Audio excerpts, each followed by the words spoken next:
देश में अग्निपथ स्कीम को लेकर सेना नाराज थी, लेकिन अब शिवसेना की नाराजगी के चर्चे हर राज्य में हो रहे हैं। अचानक से कुछ विधायकों का संपर्क टूट जाता है। नाराज मंत्री एकनाथ शिंदे के साथ फिर जानकारी मिलती है कि वो सूरत के एक होटल में ठहरे हुए हैं। वहीं आज मंत्री एकनाथ शिंदे के साथ 40 विधायक जो हैं वो आसाम पहुंच चुके हैं। कल लाख कोशिशों के बावजूद उद्धव ठाकरे द्वारा लाख कोशिशों के बावजूद मंत्रियों को भेजा गया उनसे बातचीत करने के लिए, संपर्क करने के लिए, लेकिन उन्होंने अपनी नाराज़गी बरकरार रखी। फिर लाख कोशिशों के बावजूद बातचीत हुई उद्धव ठाकरे सरकार से।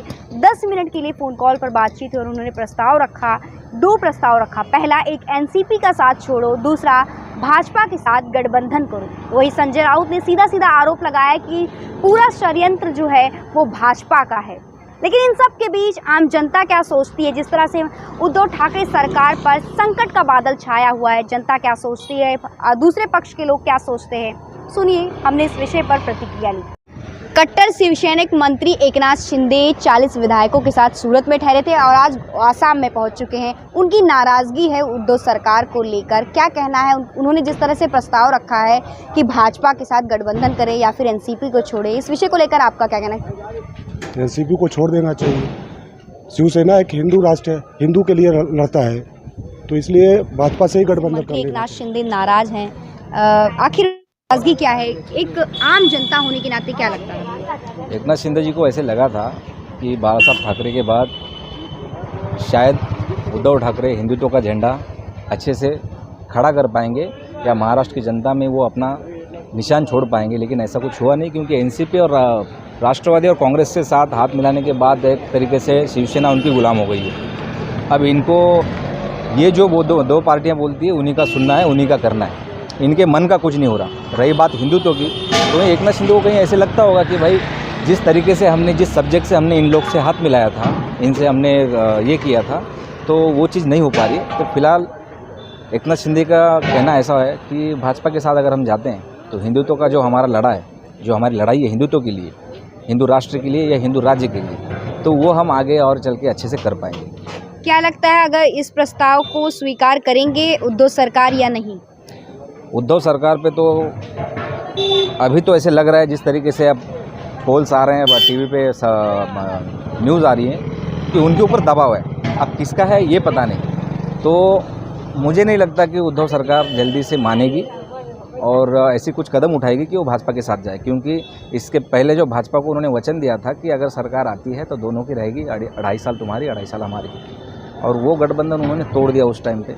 अब इसमें कह रहे हैं कि भाजपा झूठ बोली या शिवसेना झूठ बोली, पता नहीं कौन झूठ बोला किससे। संजय राउत तो आरोप लगा रहे हैं कि ये सब भाजपा का करा धरा है। संजय राउत तो अब क्या बोले, वो शिवसेना का एक खुद ही पत्रकार है। वो आए दिन सुबह उठता है और अपनी जो कुछ लिखी पढ़ी जो बातें हैं वो लिखा रहता है रात को ही, और सुबह बोल देता है। वो उसके बोलने पे कोई इतना सीरियसली कोई नहीं लेता उसको।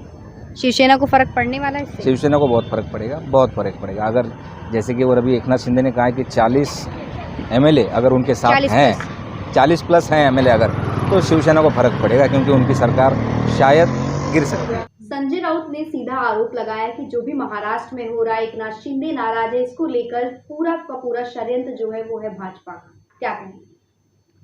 मैं फिर कहूँगा कि इसमें भाजपा का कहीं कोई रोल नहीं है, ये उनकी अंदरूनी कलह है। और कहीं न कहीं जो शिवसेना के जो विधायक थे, शिवसेना अपने मुद्दे से भटक चुकी है और कहीं न कहीं उनके विधायक के अंदर भीतर एक घुटन थी जो महसूस कर रहे थे उनके विधायक। और ये एकनाथ शिंदे जी ने इसकी पहल की, उन्होंने अपने नेतृत्व से बात भी किया था, ऐसा मीडिया के माध्यम से हमें पता चला है। तो अगर उनके आपस की जो कलह है वो लोग समझ सकते हैं, लेकिन इसमें भाजपा का कहीं कोई रोल नहीं है। इसमें जो है ये उनका अंदरूनी मामला है और वो वही निपटा सकते हैं। वही महाराष्ट्र में इस समय जिस तरह से उद्धव सरकार पर की मुश्किलें बढ़ती जा रही है, 40 विधायकों के साथ एकनाथ शिंदे अभी आसाम गए हुए हैं, उनकी नाराजगी है, उन्होंने प्रस्ताव रखा है या तो एनसीपी को छोड़ो या भाजपा के साथ गठबंधन करो। क्या लगता है, मुश्किलें बढ़ रही है, क्या कुछ असर पड़ने वाला है शिवसेना पर? बिल्कुल, शिवसेना पर असर तो पड़ेगा ही, क्योंकि शिवसेना एक झूठी पार्टी है।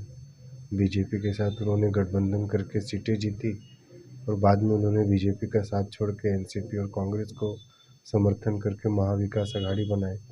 ये तो सबसे बड़ी गलती शिवसेना की है। आज उनका ही कोई आदमी अगर ये काम अच्छे ढंग से कर रहा है तो उसको करने दिया जाए। एकनाथ शिंदे ने सीधा सीधा कहा है कि वो बाला साहेब ठाकरे की विचारधारा पर चलने वाले हैं और वैसे ही चलेंगे। उन्होंने शिवसेना का साथ नहीं छोड़ा, पर वो विचारधारा पर चलेंगे। तो क्या शिवसेना हिंदुत्व को नहीं मानती है? बिल्कुल, शिवसेना के पास हिंदुत्व नाम का अब कुछ रह ही नहीं गया। बाला साहब ठाकरे का जो विचारधारा था वो उद्धव सरकार में बिल्कुल दिखता ही नहीं। तो इसीलिए एकनाथ शिंदे अपने आप से बगावत कर रहे हैं अपनी पार्टी से, तो उसका कारण भी यही है। अचानक से कट्टर शिवसैनिक मंत्री एकनाथ शिंदे गायब हो जाते हैं, संपर्क टूट जाता है उनके साथ 40 विधायक। फिर जानकारी मिलती है कि वो सूरत में और आज तो वो आसाम में हैं। आखिर क्या कारण है उनके नाराज़गी का? जिस तरह से माहौल चल रहा है महाराष्ट्र में, आरोप लगे उद्धव सरकार पर, क्या लगेगा? देखिए, एकनाथ शिंदे साहब शिवसेना के बहुत पुराने नेता है। शिवसेना के ज़मीन स्तर पर उन्होंने काम किया है और ये जो बात चल रही है आज महाराष्ट्र में, ये शिवसेना का अंदरूनी मामला है। इतनी बड़ी पार्टी है, कोई नाराज़ हो सकता है, कोई किसी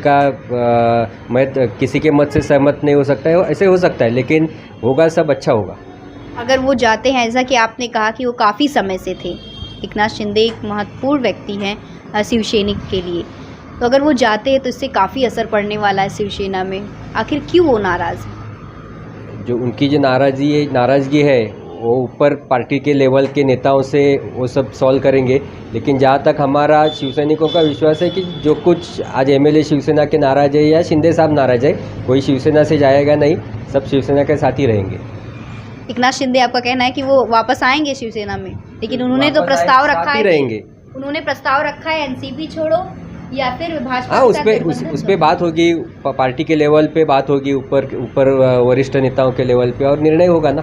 जो निर्णय होगा पार्टी का, वो सामान्य शिवसैनिक है, हम लोग उसका अनुपालन करेंगे। में इस समय सियासी भूचाल मचा हुआ है, उद्धव सरकार पर एक न एक करके मुश्किलें आ रही है। पहले ईडी और अब मंत्री एकनाथ शिंदे, उनके साथ 40 विधायक उनके पार्टी से नाराज़ हैं। क्या कहना है? कोई नाराज़ नहीं है और शिंदे साहब गया भी नहीं है और जाने वाला भी नहीं है। वैसे हमारा पहले जैसा शिवसेना थी वही रहेगी और वैसा ही चलेगा। आप जो बोल रहे हैं कि नाराज़ है, कुछ नाराज़ी नहीं है। लेकिन ऐसे जानकारी मिली कि वो नाराज़ हैं, तभी तो सूरत के होटल में रुके हुए थे, संपर्क उन्होंने तोड़ दिया, बातचीत नहीं कर रहे थे। मंत्री ने दो नेताओं को भेजा उनसे बातचीत करने के लिए, लेकिन फिर भी उन्होंने नकार दिया। नहीं, ये तो ऊपर की बात है, हाई लेवल की बात है, ये हमको मालूम नहीं, लेकिन हमारी इतनी जानकारी है कि शिंदे साहब हमारा जाएगा नहीं पक्ष छोड़ के, और वो जैसा हमारा पार्टी है वैसी ही रहेगी, कुछ टूटने वाला नहीं है। और आगे आप देखेंगे क्या होने वाला है। वो शिवसेना में ही रहेगा, शिवसेना में आएगा, आप लिख के रखो। आप इतने भरोसे के साथ कह रहे हैं? 101% बोलता हूँ, शिवसेना में ही आएगा शिंदे साहब। और शिवसैनिक है, बाला साहब का शिवसैनिक है, डीएस साहब का शिवसैनिक है, वो 1001% वापस आएगा। देखिए, क्योंकि राजनीति में होने के कारण मुझे भी ये सारी चीज़ों का ज्ञान है। पहले ही समय से जब उद्धव सरकार बनी थी, उसी वक्त से ही ये सारे लोग नाराज़ चल रहे थे, क्योंकि कांग्रेस और राष्ट्रवादी कांग्रेस, जैसे कि आपने कहा, उनके साथ में सरकार बनी हुई है। तो कहीं ना कहीं शिवसैनिक, जो कट्टर शिवसैनिक है, जो शिवसेना को मानता है, वो पहले से ही विरोध में थे। हाँ, मुझे लगता है काफ़ी टाइम ले लिया एकनाथ जी शिंदे ने। हाँ, मगर ये सही वक्त था, 2.5 साल हो चुके थे और बहुत से विधायक जो आमदार उनके साथ हैं वो नाराज़ थे, कहीं ना कहीं उनको काम करने को नहीं मिल रहा था, और ये होना ही था आज ना कल। इसका पूरा अंदाज़ा हमें राजनीति के नज़रिए से था ही कि ये चीज़ें होंगी ज़रूर। क्या लगता है इससे कुछ असर पड़ने वाला है शिवसेना को? शिवसेना पे असर पड़े ना पड़े, पर महाराष्ट्र की राजनीति पे ज़रूर पड़ेगा। और आपको मैं ये बता दूं कि आने वाले सोमवार से पहले देवेंद्र जी फडणवीस फिर से एक बार मुख्यमंत्री पद की शपथ लेंगे, और उप मुख्यमंत्री पद की शपथ यकीनन एक नाम ही संजय है मेरा, जिसने महाभारत देख ली थी, तो इस भारत में देखना क्या है। और आज 10-12 साल से राजनीति में, ये मेरे जानने वाले लोगों को अगर आप पूछें तो ये चीज़ें मैंने उनको पहले ही प्रेडिक्ट कर दी थी। जैसे पहले विधानसभा फिर राज्यसभा के जो निर्णय आए, तुम्हारे 64 आमदार की गिनती होने के बाद अगर आपका उम्मीदवार हार जाता है तो कहीं ना कहीं ये सारी चीज़ें हो रही है। और जिस दिन से रिचेबल नहीं थे एकनाथ जी शिंदे उसी वक्त से पता था कि ये होने वाला है। और ये आप लिख लीजिए, ये होगा। सैनिकों का कहना है कि वो वापस आ जाएंगे। देखिए शिवसैनिक, चलता रहता है। देखिए हम भी पहले शिवसैनिक ही थे। कहीं ना कहीं राजनीतिक जो विषय हुए पार्टी के अंतर्गत, तो कहीं जाके हमें भी महाराष्ट्र नवनिर्माण सेना का गठन करना पड़ा। और क्या है कि जब शिवसैनिक कहीं जा नहीं सकते और तो फिर वो यही बोलेंगे। आप कितने लोगों ने तो कल इतने स्टेटमेंट दी कि रिक्शा वाले को ये बनाया वो बनाया, जो भी है था में नहीं संसार जिया जा सकता है। आप है की बात करिए।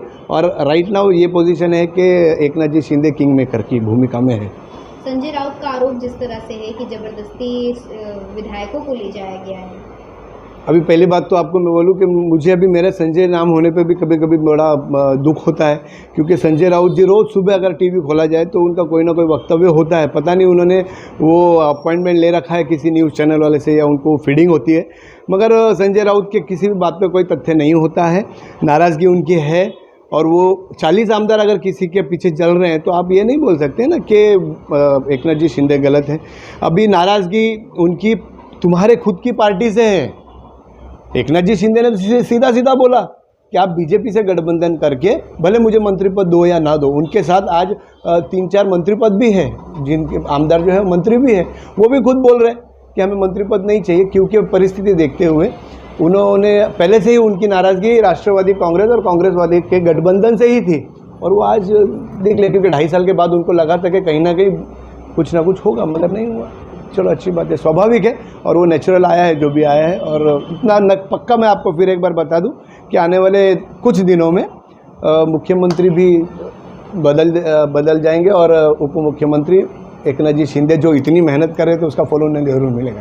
तो सुना आपने, सभी ने अपनी अलग अलग प्रतिक्रिया दी। किसी ने कहा कि शिवसेना को भाजपा के साथ गठबंधन करना चाहिए और मंत्री एकनाथ शिंदे की नाराजगी जायज है। तो वहीं हिंदुत्व को लेकर जब सवाल पूछा गया तो उन्होंने कहा कि शिवसेना हिंदुत्व भूल चुकी है, शिवसेना के अंदर हिंदुत्व रहा ही नहीं।